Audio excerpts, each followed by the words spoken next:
Bom, gente, já cheguei da igreja. Foi maravilhoso. Tudo acabado aqui.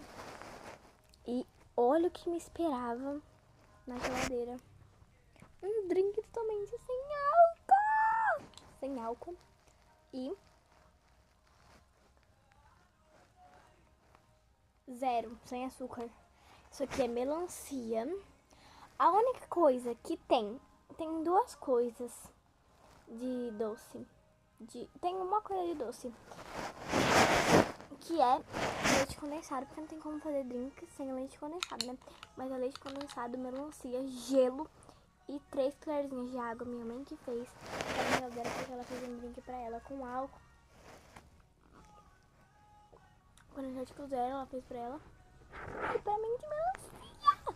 Ela é de morango, mas tá a mesma cor. Muito bom. Façam aí.